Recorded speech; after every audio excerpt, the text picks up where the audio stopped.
ಗೊತ್ತಾ ಗುರು, ಕರ್ನಾಟಕದಲ್ಲಿ ಅದರಲ್ಲೂ ಉತ್ತರ ಕರ್ನಾಟಕದಲ್ಲಿ ಸ್ವರ್ಗದಂಥ ಒಂದು ಪ್ಲೇಸ್ ಇದೆ. ಅದು ಮನುಷ್ಯ ಕಟ್ಟಿದ್ದಲ್ಲ, ಪ್ರಕೃತಿ ಕೊಟ್ಟಿರೋ ಗಿಫ್ಟು. ಹೆಸರೇ ಬೋನಾಳ ಪಕ್ಷಿಧಾಮ. ಇಲ್ಲಿ ಸೈಬೇರಿಯಾದಿಂದ ಬರೋ ಹಕ್ಕಿಗಳು ಚಳಿಗಾಲದಲ್ಲಿ ಕಾಲ ಕಳೀತವೆ. ಇದರ ಕಥೆ ಏನು ಬನ್ನಿ ತಿಳ್ಕೊಳ್ಳೋಣ. ಬೋನಾಳ ಪಕ್ಷಿಧಾಮ ಅಂದರೆ ಏನು, ಅದು ಎಲ್ಲಿದೆ? ಬೋನಾಳ ಪಕ್ಷಿಧಾಮ ಇರೋದು ಯಾದಗಿರಿ ಜಿಲ್ಲೆಯ ಸುರ್ಪುರ ತಾಲೂಕಿನ ಬೋನಾಳ ಗ್ರಾಮದಲ್ಲಿದೆ.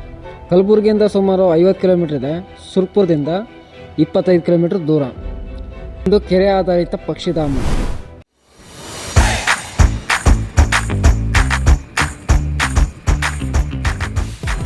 ವೆಲ್ಕಮ್ ಟು ಬೋನಾಳ ಪಕ್ಷಿಧಾಮ. ಗುರು, ನಾನು ಅಂದ್ಕೊಂಡೇ ಇರಲಿಲ್ಲ ಈ ಥರ ಎಲ್ಲ ಬೋರ್ಡ್ ಹಾಕಿರ್ತಾರೆ. ಪ್ಲಸ್ ಈ ಥರ ಎಲ್ಲ ಒಳ್ಳೆ ಬೆಂಗಳೂರಲ್ಲಿ ಪಾರ್ಕ್ಗಳಿರ್ತಾವೆ ಗೊತ್ತಾ, ಯಾವುದೋ ಟೂರಿಸ್ಟ್ ಪ್ಲೇಸ್ ಥರ ಕಾಣಿಸುತ್ತೆ ನಿಮಗೆ ಬೆಂಗಳೂರಲ್ಲಿ. ಅದೇ ಥರ ಗುರು ಬೋನಾಳ ಪಕ್ಷಿಧಾಮದಲ್ಲಿ ಕೂಡ ಪ್ರತಿಯೊಂದು ಪ್ಲೇಸ್ ಕೂಡ ಸೂಪರಾಗಿ. ಇಲ್ಲಿಗೆ ಯಾರೂ ಬಂದಿರಲ್ಲ, ನಾನು ಒಬ್ಬನೇ ಇರ್ತೀನೇನೋ ಅಂತ ನಾನು ಅಂದ್ಕೊಂಡೆ. ನೋಡಿದ್ರೆ ಇಲ್ಲಿ ಯಾವುದೋ ಸ್ಕೂಲ್ ಫಂಕ್ಷನ್ ಅನಿಸುತ್ತೆ, ತುಂಬ ಜನ ಬಂದಿದ್ದಾರೆ ಇಲ್ಲಿ. ಹಾಗೆ ಒಳ್ಳೆ ಪ್ಲೇಸ್ ಕೂಡ. ಆ ಕಡೆ ಕೆರೆ, ಪಕ್ಷಿಗಳ ಮಧ್ಯೆ ಒಂದು ಫಂಕ್ಷನ್ ಮಾಡ್ತಿರೋದು, ನಾನು ಅದನ್ನು ನೋಡಿ ತುಂಬ ಖುಷಿಪಟ್ಟೆ. ನೋಡಿ, ನೋಡ್ತಾ ಇರ್ಬೋದು ನೀವು, ಇದು ನಮ್ಮ ಯಾದಗಿರಿ ಜಿಲ್ಲೆಯಲ್ಲಿ ಇದೆಯಾ ಅಂತ ನನಗೆ ಡೌಟ್ ಹೊಡೆದ್ಬಿಡ್ತು. ಅಷ್ಟು ಚೆನ್ನಾಗಿ ಮೇಂಟೈನ್ ಮಾಡಿದ್ದಾರೆ, ಕ್ಲೀನೆಸ್ಸು. ಮಳೆಗಾಲದಲ್ಲಿ ನೀರು ತುಂಬಿದ್ರೆ ನವಂಬರಿಂದ ಮಾರ್ಚ್ ತಿಂಗಳವರೆಗೆ ಇಲ್ಲಿ ಹಕ್ಕಿಗಳ ಜಾತ್ರೆಯೇ ನಡೆಯುತ್ತೆ. ವಿಶೇಷತೆ ಏನು? ಇದು ಉತ್ತರ ಕರ್ನಾಟಕದ ಏಕೈಕ ಪಕ್ಷಿಧಾಮ. ಕಾವೇರಿ ಬೇಸಿಸ್ ಬಿಟ್ಟರೆ ಈ ಭಾಗದಲ್ಲಿ ಇಷ್ಟೊಂದು ವಲಸೆ ಹಕ್ಕಿಗಳು ಬರೋದು ಇಲ್ಲೇ ಮಾತ್ರ. ರಾಜ್ಯದ ವಿಷಯಕ್ಕೆ ಬಂದರೆ ರಂಗನತಿಟ್ಟು ಪಕ್ಷಿಧಾಮ ಮೊದಲನೇ ಸ್ಥಾನದಲ್ಲಿ ಬರುತ್ತೆ. 2ನೇ ಸ್ಥಾನದಲ್ಲೇ ಬೋನಾಳ ಪಕ್ಷಿಧಾಮ ಬರೋದು. ಕೆರೆ ಇದೆ ಅಂತ ಗೊತ್ತಿತ್ತು, ಆದರೆ ಇಷ್ಟು ದೊಡ್ಡ ಕೆರೆ ಇದೆ ಅಂತ ನನಗೆ ಸೀರಿಯಸ್ ಆಗಿ ಗೊತ್ತಿರಲಿಲ್ಲ. ನೋಡಿ, ಕಣ್ಣಾಯಿಸಿದಷ್ಟು ಎಲ್ಲಿವರೆಗೂ ಕಣ್ಣಾಯಿಸ್ರೋ ಅಲ್ಲಿವರೆಗೂ ನೀರು. ಎಲ್ಲೋ ಬೇರೆ ಒಂದು ಪ್ಲೇಸಿಗೆ ಬಂದಿದ್ದೀನೇನೋ ಒಂಥರ ಫೀಲು. ತುಂಬ ಖುಷಿ ಆಗ್ತಿದೆ ನೋಡೋಕ್ಕೆ.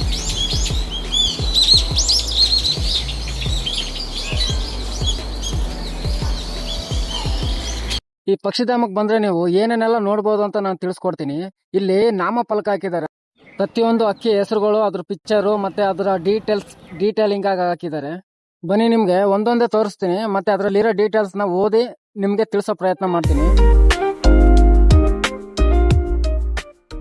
ನೋಡಿ, ಇಲ್ಲಿ ಲಾರ್ಜ್ ಇಗ್ರೇಟ್ ದೊಡ್ಡ ಬೆಳ್ಳಕ್ಕಿ ಅಂತ ಇದೆ. ಅದರ ಗಾತ್ರ ಎಲ್ಲಿ ಕಾಣಿಸುತ್ತೆ? ನದಿ, ಕೊಳ, ಚಗು ಪ್ರದೇಶ. ಇದು ವರ್ಷವಿಡೀ ಇಲ್ಲೇ ಇರುತ್ತೆ. ಕೂಗು ಕರ್ಕಶವಾಗಿರುತ್ತೆ. ಆಯುಷ್ಯ ಸುಮಾರು 22 ವರ್ಷ. ಆಹಾರ ಏನೇನು ತಿನ್ನುತ್ತೆ ಅಂದರೆ ಕಪ್ಪೆ, ಮೀನು, ಏಡಿ ಮುಂತಾದ ಜಲಚರಗಳು. ವಾಸ ಅದು ಸ್ಥಳೀಯವಾಗಿರುತ್ತೆ, ಇಲ್ಲೇ ಇರುತ್ತೆ. ಗೂಡು ಕಟ್ಟುವ ಕಾಲ ಯಾವುದು ಅಂದರೆ ಜುಲೈಯಿಂದ ಫೆಬ್ರವರಿವರೆಗೂ ಇರುತ್ತೆ. ಹಾಗೆ ಇದು ಗೂಡು ಹೇಗೆ ಕಟ್ಟುತ್ತೆ, ವಿಶೇಷತೆ ಏನು, ಎಲ್ಲ ಇದರಲ್ಲಿದೆ. ಇದೊಂದೇ ಅಲ್ಲ, ಪ್ರತಿ ಹಕ್ಕಿಗಳ ಡೀಟೇಲ್ಸು ಇಲ್ಲಿ ಕಾಣಸಿಗ್ಬೋದು. ನಾವು ನೋಡ್ತಾ ಇರ್ಬೋದು ನೀವೆಲ್ಲ ಕಡೆ. ಯಾವ ಹಕ್ಕಿಗಳು ಬರುತ್ತೆ, ವೈಶಿಷ್ಟ್ಯ ಏನು?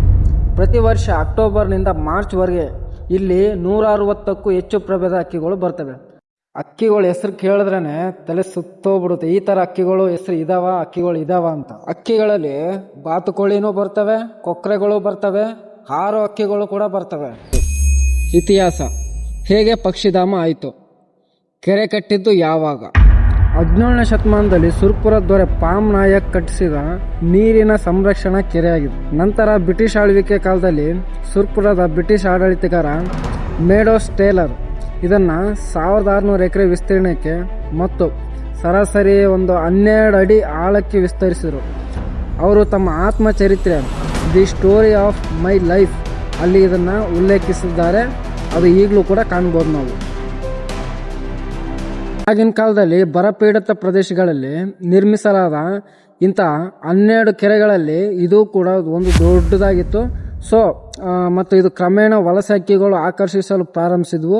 ಈ ಕೆರೆಯಲ್ಲಿ ಹೆಚ್ಚಿನವು ಮೀನುಗಾರಿಕೆಗೂ ಬಳಸಲಾಗ್ತಿತ್ತು ಮತ್ತು ಅನೇಕ ಕುಟುಂಬಗಳು ಅದನ್ನೇ. ಸರ್ಕಾರವು ಈ ಪ್ರದೇಶವನ್ನು ಮೀನುಗಾರಿಕೆ ಇಲಾಖೆಯಿಂದ ಅರಣ್ಯ ಇಲಾಖೆಗೆ ವರ್ಗಾಯಿಸಿತು. ಆಮೇಲೆ ಕೆರೆಯಲ್ಲಿ ಮೀನುಗಾರಿಕೆ ನಿಷೇಧ ಮಾಡಲಾಯಿತು. ಆದರೆ ಇದನ್ನು ಅಧಿಕೃತವಾಗಿ ಪಕ್ಷಿಧಾಮವೆಂದು ಘೋಷಿಸಲು ಇನ್ನೂ ಹಲವು ವರ್ಷಗಳು ಬೇಕಾಯಿತು. ಅಂತಿಮ ಹೆಸರು ಹೇಗೆ ಬಂತು? ಬೋನಾಳ ಅನ್ನೋದು ಊರಿನ ಹೆಸರು.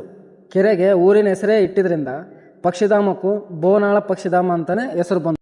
ಹಾಗೆ ಹೀಗೆ ನೋಡ್ಕೊಂತ ಮುಂದೆ ಹೋದ್ರೆ ಮಕ್ಕಳಿಗೆ ಆಟ ಆಡುವಂತ ಪಾರ್ಕ್ ಕೂಡ ಇಲ್ಲಿದೆ. ಈ ಪಾರ್ಕ್ಗೆ ಏನೇನು ಬೇಕು ಎಲ್ಲ ಇಕ್ವಿಪ್ಮೆಂಟ್ಸ್ ಕೂಡ ಇದೆ. ಜಾರಬಂಡಿ ಇದೆ, ಜೋಗು ಉಯ್ಯಾಲೆ ಇದೆ, ಕೂತ್ಕೊಳ್ಳೋಕೆ, ರೆಸ್ಟ್ ಮಾಡೋಕೆ ಇಲ್ಲಿ ಸೀಟ್ಗಳು ಇದಾವೆ.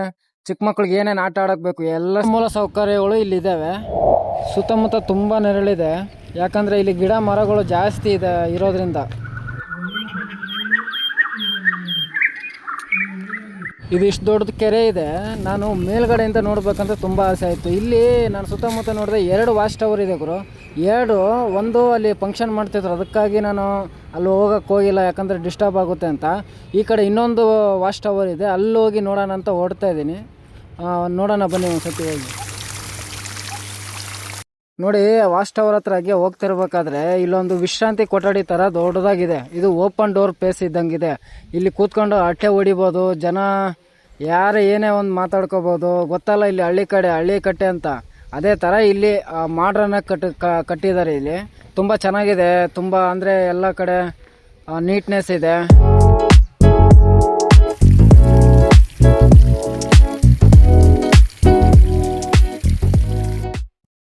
ಇಲ್ಲೇ ಮೇಲೆ ಎಕ್ಕೋದಿದೆ, ಹೋಗ್ಬಿಟ್ಟು ಮೇಲೆ ಎಕ್ಕಿ ಒಂದ್ಸತಿ ನೋಡೋಣ ಅಂತ ಹೋಗೋಣ. ಮೇಲಿಂದ ಎಷ್ಟು ವ್ಯೂ ಚೆನ್ನಾಗಿ ಕಾಣಿಸ್ಬೋದು ಅಂತ ನೋಡೋಣ. ಬೋನಾಳ ಪಕ್ಷಿಧಾಮ ಇವತ್ತು ನಾವು ಇಲ್ಲಿರೋದು. ಹತ್ತುತ್ತಾ ಇದ್ದೀನಿ ನಾನು ಇವಾಗ ವಾಚ್ ಟವರು. ಮೇಲ್ಗಡೆಯಿಂದ ವ್ಯೂ ಹೇಗಿರುತ್ತೆ ಅಂತ ಒಂದ್ಸರಿ ನೋಡ್ಬೇಕು, ಮತ್ತೆ ನಿಮ್ಗೂ ತೋರಿಸ್ಬೇಕು ನಾನು. ಇದು ಕಣ್ಣಾಯಿಸಿದಷ್ಟು ನೀರು ಜಾಸ್ತಿ ಗುರು, ಕಣ್ಣಾಯಿಸಿದಷ್ಟು. ಎಲ್ಲಿವರೆಗೂ ನೀವು ಕಣ್ಣಾಯಿಸ್ತಿರೋ ಅಲ್ಲಿವರೆಗೂ ನೀರಿದೆ. ತುಂಬಾ ದೊಡ್ಡ ಕೆರೆ. ಬೋನಾಳ ಪಕ್ಷಿಧಾಮ ಈ ರೀತಿ ಇರುತ್ತೆ ಅಂತ ಯಾರು ಕೂಡ ಅನ್ಕೊಂಡಿರಲ್ಲ ಅನ್ಕೊಂತೀನಿ. ನಾನು ಕೂಡ ಹಂಗೆ ಅನ್ಕೊಂಡಿದ್ದೆ. ನೋಡ್ಬೋದು ಇವಾಗ ನೀವು ಎಲ್ಲಿ ನೋಡಿದ್ರು ಬರೀ ನೀರು ಬರೀ ಕಣ್ಣಾಯಿಸಿದದ್ದು. ನಾನು ಹಾಗೆ ವಾಚ್ ಮಾಡ್ತಾ ಇದ್ದೆ. ಬರೀ ನಾನು ಪಾರ್ಕ್ ನೋಡಿದೆ, ನಾಮ ಫಲಕಗಳು ನೋಡಿದೆ, ಮತ್ತೆ ವಾಚ್ ಟವರ್ಗಳು ನೋಡಿದೆ, ಮತ್ತೆ ಜನಗಳು ನೋಡಿದೆ, ಎಲ್ಲ ನೋಡಿದೆ. ಅಕ್ಕಿಗಳು ಇಲ್ಲಿ ಕಾಣಿಸ್ತಾ ಇಲ್ವಲ್ಲ, ರಿಯಲ್ ಆಗಿ ನೋಡ್ಬೇಕಲ್ಲ ಅಂತ ನಾನು ಅನ್ಕೊಂಡಾಗ ಎಲ್ಲಿ ಸುತ್ತಮುತ್ತ ಎಲ್ಲೂ ಇರಲ್ಲ ಗುರು. ಸೀದಾ ಆ ಕೆರೆ ಒಳಗಡೆ ಇರ್ತವೆ. ನಾನು ಮೊಬೈಲ್ನ ಝೂಮ್ ಹಾಕಿ ಒಳಗಡೆಯಿಂದ ನೋಡಿದಾಗ ಅವಾಗ ನನ್ಗೆ ಗೊತ್ತಾಯ್ತು, ಓ ಇಲ್ಲಿದ್ದೇವೆ ಅಂತ.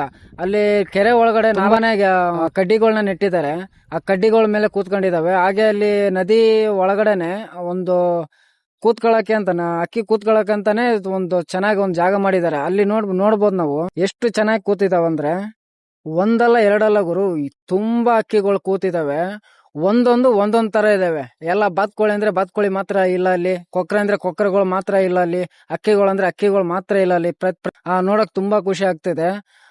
ಇವಾಗ ಝೂಮ್ ತೆಗೆದ್ರೆ ವಾಪಸ್ ಬರ್ತೀವಿ ನಾವು. ಸೊ ಇಷ್ಟು ನೋಡಿದ್ರಲ್ಲ ನೀವು, ಇದು ಬೋನಾಳ ಪಕ್ಷಿಧಾಮ, ಪಕ್ಷಿ ನೋಟ ಇದು. ಸುತ್ತಮುತ್ತ ನೀವು ಯಾರಾದ್ರೂ ಇಲ್ಲಿದ್ರೆ, ಅಂದ್ರೆ ಇಲ್ಲಿ ಯಾದಗಿರಿ, ಗುಲ್ಬರ್ಗ, ರಾಯಚೂರು ಸುತ್ತಮುತ್ತ ಈ ಡಿಸ್ಟಿಕ್ ಅಲ್ಲಿ ಯಾರೇ ಇದ್ರೆ ಈ ಬೋನಾಳ ಪಕ್ಷಿಧಾಮಕ್ಕೆ ವಿಸಿಟ್ ಮಾಡಿ.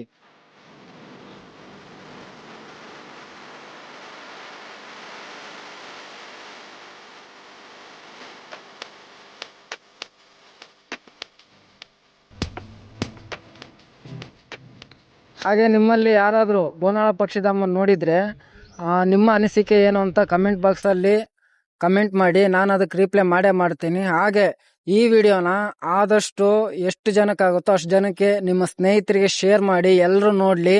ಈ ಥರದ್ದು ಒಂದು ಪ್ಲೇಸ್ ಇದೆ ಯಾದಗಿರಿಲಿ ಅಂತ ಎಲ್ರಿಗೂ ಗೊತ್ತಾಗಬೇಕು. ಹಾಗೆ ನನ್ನ ಚಾನಲ್, ಯೂಟ್ಯೂಬ್ ಚಾನಲ್ಗೆ ನೀವು ಸಬ್ಸ್ಕ್ರೈಬ್ ಮಾಡಿ. ಇದೇ ರೀತಿ ವಿಡಿಯೋಸ್ನ ನಾನು ಮಾಡ್ತಾ ಇರ್ತೀನಿ. ಆಗ ನಿಮ್ಮ ಸಪೋರ್ಟ್ ನನಗೆ ತುಂಬ ಮುಖ್ಯ. ನಿಮ್ಮ ಸಪೋರ್ಟ್ ಇಲ್ಲದೆ ನಾನೇನು ಮಾಡೋಕ್ಕಾಗಲ್ಲ. ಹಾಗಾಗಿ ಆದಷ್ಟು ನಿಮ್ಮ ಸ್ನೇಹಿತರಿಗೆ ಶೇರ್ ಮಾಡಿ, ಅವ್ರ ಜೊತೆ ಹಂಚ್ಕೊಳ್ಳಿ ಅಂತ ಹೇಳ್ತಾ ಸಿಗೋಣ ನೆಕ್ಸ್ಟ್ ವಿಡಿಯೋದಲ್ಲಿ. ನಮಸ್ಕಾರ ಗುರು.